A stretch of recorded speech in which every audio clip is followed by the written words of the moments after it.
ঝিমলিতলার গল্পে আপনাদের সকলকে স্বাগত জানাই। গল্প পড়ছি আমি কস্তুরী।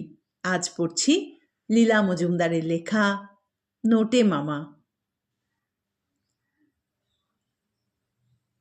আমি জন্মাবার অনেক দিন আগে মেজো মামা যখন স্কুলে পড়তেন, একবার পুজোর ছুটিতে কাঁচকলা নিয়ে দেশে গেছেন। আর তার পরের দিনই ভোরে মার নোটে মামা তার বিখ্যাত কালো সুটকেস নিয়ে উপস্থিত হলেন। রং ওঠা 1.5 হাত লম্বা একটা পুরনো কালো সুটকেস, তাতে ডবল তালা মারা। ওই সুটকেসই 30 বছর ধরে মামাবাড়ির ইতিহাস তৈরি করলো। নোটে মামাকে দেখেই দিদিমা নাকি কোল থেকে দুম করে ছোট মাসিকে নামিয়ে রেখে, ওরে নোটে, একদিন তুই কোথায় ছিলি রে, ওরে বাবা রে, বলে তাঁর গলা ধরে ঝুলে পড়লেন। নোটে মামা বললেন, আহ, কি যে করো দিদি, সুটকেস পড়ে গেলেই সর্বনাশ হবে। মনে করেছি তোমার ছেলেপুলেদের দিয়ে যাব, আর কারোর কোনো অভাব থাকবে না। তাই শুনে দিদিমা তক্ষুনি গলা ছেড়ে দিয়ে চোখ মুছে একগাল হেসে বললেন, ও মা, তুই চিরটা কালই পেজমি করে কাটালি, তুই আবার ওতে ভরে কি আনলি? নোটে মামা বললেন, সময় হলে সবই জানতে পারবে দিদি, তোমার ছেলেপুলেদের ছাড়া ও আর কাকে দিয়ে যাব? দিদিমার পেছন দিক থেকে দরজা দিয়ে জানলা দিয়ে পিলপিল করে বেরিয়ে এসে মেজো মামা, সেজো মামা, বড় মাসি, বড় মেশো, প্যাঙাদা, ভজাদা, রাঙা মাসি, ঢ্যাঙা মাসি, টেপি দিদি, খেদি দিদি ইত্যাদি আর 5-7 জন, কারো ঝুঁটি বাঁধা, কারো কোমরে কালো সুতোয় পয়সা বাঁধা, কারো ন্যাড়া মাথা, যে যেমন ছিল সবাই অবাক হয়ে শুনল। তারপর নোটে মামা বারান্দার কোণে তালি দেওয়া কালো ছাতাটা রেখে মাঝের ঘরের তক্তপোষে পা ঝুলিয়ে বসলে পরে সবাই এগিয়ে এসে ওর ছেঁড়া নোংরা সাদা ক্যাম্বিসে জুতো পরা পায়ে ঢিপ ঢিপ করে প্রণাম করল। আর নোটে মামা সবাইকে আশীর্বাদ করে বললেন, সুটকেসে তোদের সবার ভাগ আছে, কারো কোনো দুঃখ থাকবে না। তখন দিদিমা সবাইকে তাড়িয়ে দিলেন, বললেন, আহা, মানুষটা রোজগার পাতি করে তেতে পুড়ে এসেছে, তোরা যেন কি, বলে নোটে মামার দিকে চেয়ে হেসে বললেন, তোকে ওদের বড্ড ভালো লেগেছে রে, রক্তের টান, ফোঁত ফোঁত, বলে আবার চোখ মুছে নোটে মামাকে স্নান করবার গরম জল, নরম তোয়ালে, সুগন্ধ সাবান, সেন্টেড নারকোল তেল, দাদামশাইয়ের সব থেকে ভালো চটি জোড়া আর নতুন ধুতি দিলেন। তারপর রেকাবি করে সর ভাজা আর ভালো সন্দেশ আর হলদে পেয়ালাতে গরম চা দিলেন। শেষে রান্নাঘরে গিয়ে মহা চেঁচামেচি লাগিয়ে দিলেন। মার নোটে মামা এদিকে তক্তপোষে পা মেলে বালিশে ঠেসান দিয়ে খবরের কাগজ নিয়ে শুয়ে পড়লেন। দিদিমা একবার এসে বলে গেলেন, ওরে নোটে, আমি আর কোনো আপত্তি শুনব না, বাকি জীবনটা তোকে এখানেই কাটাতে হবে। খেদি, খেপি, তোদের কি কোনো আক্কেল নেইলা? নোটে দাদামণির পা দুটো একটু টিপেও দিতে পারিস না? সুটকেসের ভাগ নিতে তোদের লজ্জা করবে না? খেদি খেপি ইয়া বড় বড় সাদা সাদা জিভ কেটে তক্ষুনি পা টিপতে লেগে গেল। আর রাঙামাসিও পেছু পাও না হয়ে তামাক সেজে দিল। তারপর দুপুরে মুড়ি ঘন্ট, মাছ ভাজা, নারকোল চিংড়ি, দই, রাজভোগ ইত্যাদি খেয়ে নোটে মামা দাদামশাইয়ের খাটে শুয়ে পড়লেন।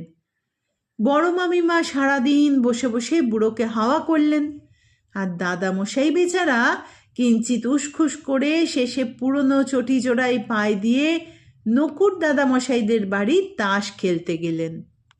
সেই প্রথমবার এসে মার নোটে মামা 8 মাস পরম আরামে কাটিয়ে গেলেন। এই 8 মাস দাদামশাই মাছের মুড়ো কি পেটের বড় চাকলা কি মাংসের চোঙার হাড় কি বড় ফলটা মিষ্টিটার মুখ দেখলেন না। দিদিমা আগেই সেসব নোটে মামার পাতে তুলে দেন। ছুটির শেষে মেজো মামা যেদিন রওনা হবেন সেদিনও দেখলেন নোটে মামা মোড়ায় পা উঠিয়ে দাদামশাইয়ের ইজি চেয়ারে শুয়ে শুয়ে পান চিবোচ্ছেন, আর রাঙামাসি মাছি তাড়াচ্ছে, বড় মাসি পাকা চুল তুলছে। কলকাতা গিয়েও রেহাই নেই, থেকে থেকেই দিদিমার ফরমাস আসতে লাগলো। নোটের জন্য বালাপোষ, নোটের জন্য 11 ইঞ্চি গরম মোজা, নোটের জন্য ইত্যাদি। পরের বছর আবার পুজোর ছুটিতে বাড়ি গিয়ে মেজো মামা দেখলেন নোটে মামা ইতিমধ্যে একদিন বাড়ি শুদ্ধ সবাইকে কাঁদিয়ে শ্বশুর বাড়ি গেছেন। শুনলেন দিদিমা নাকি অনেক করে বলেছিলেন, ওরে আমার বুকটাকে একেবারে খাঁ খাঁ করে দিয়ে যাস নে রে, নিতান্তই যদি যাবি নিদেন তোর সুটকেসখানাও রেখে যা। নোটে মামা অবাক হয়ে গিয়ে বলেছিলেন, আহ কি যে বলো দিদি, ওই সুটকেসেই তো আমার সব, আমি আর কদিন, তোমার ছেলেপুলেরাই পাবে। বলে নতুন কালো জুতো, আদ্যির পাঞ্জাবি, তসরের চাদর আর সোনা বাঁধানো ছড়ি নিয়ে ছ্যাঁকড়া গাড়ি চেপে চলে গেলেন। নোটে মামার চেঞ্জ ছিল না বলে দিদিমা আবার যাবার খরচটা আর ফিরে আসবার খরচটা দিয়ে দিলেন। মেজো মামা দেখলেন নোটে মামার জন্য মাঝের ঘরটাকে রেডি করে তালা দিয়ে রাখা রয়েছে, রোজ ধুলো ঝাড়া এবং ধুনো দেওয়া হচ্ছে। সকলেরই প্রায় মন খারাপ, খালি দাদা মশাইয়ের মুখে হাসি। দিদিমা তো থেকে থেকেই বলেন, আহা সুটকেসটাও যদি রেখে যেত তাতে হাত বুলোতাম। কি জানি বাবা, শ্বশুর বাড়ির ওরা যদি আবার টুকটাক করে নেয়। সেবার পুজো দেরিতে পড়েছিল। মেজো মামা যখন ফিরে আসলেন তখন বেশ শীত পড়ে গেছে। শেষ দিনেই আবার নোটে মামা ছেঁড়া কোট, ছেঁড়া জুতো আর কালো সুটকেস নিয়ে এসে উপস্থিত। বললেন, দিদিমার দেওয়া সব জিনিস চুরি হয়ে গেছে, কিন্তু দিদিমার ছেলেপুলেদের জন্য সুটকেসটা প্রাণ দিয়ে রক্ষা করে এনেছেন। তাই শুনে দিদিমা ডুকরে কেঁদে উঠলেন। পরে জিজ্ঞাসা করলেন, কি হয়েছিল? নোটে মামা দীর্ঘ নিঃশ্বাস ফেলে বললেন, থাক সে কথা আর মুখেও আনতে বলো না।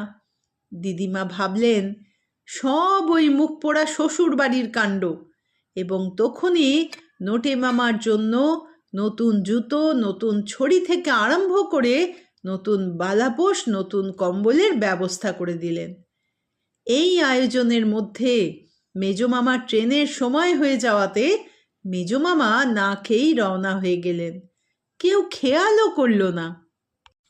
তারপর থেকে 25 বছর ধরে মার নোটে মামা বছরে একবার করে সুটকেস হাতে আসেন।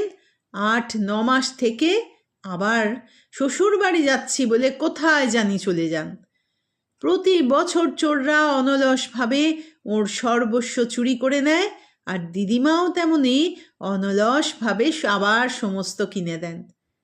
দাদামশাইও শেষ অবধি আপত্তি করা ছেড়ে দিয়েছিলেন।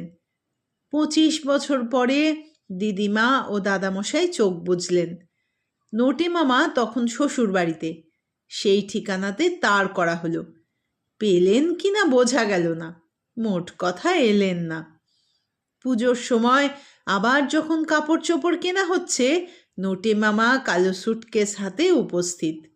বললেন, ইয়ে আর শ্বশুর বাড়ি যাব না, এখন থেকে আমি তোদের গার্জিয়ান হলাম বলে সেদিন থেকেই সব কিছু হুকুম দেওয়ার ভার নিলেন। বড় মামা মেজো মামা তখন বিদেশে চাকরি করেন আর মাসে মাসে টাকা পাঠান।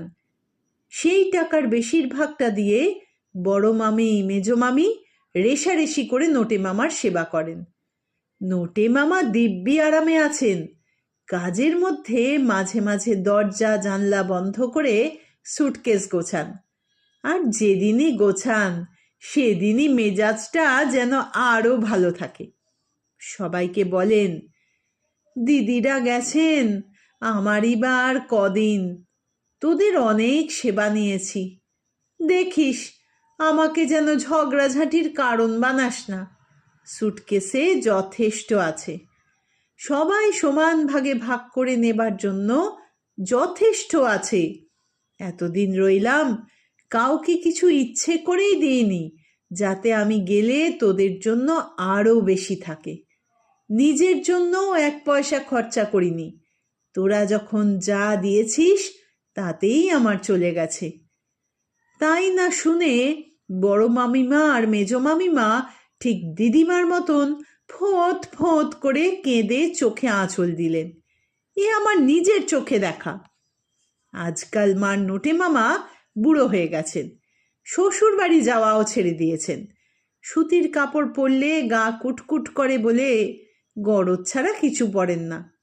এমনি তেল ঘি সহ্য হয় না বলে গাওয়া ঘিতে ওর সব রান্না হয়। রাত্রে গাওয়া ঘি দিয়ে লুচি হয়।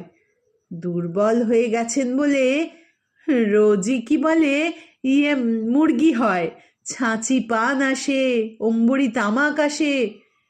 থেকে থেকে নোটে মামা সবাইকে ডেকে বলেন, ওরে আমি গেলে তোরা ঝগড়া করিস না রে, প্রচুর আছে, প্রচুর আছে।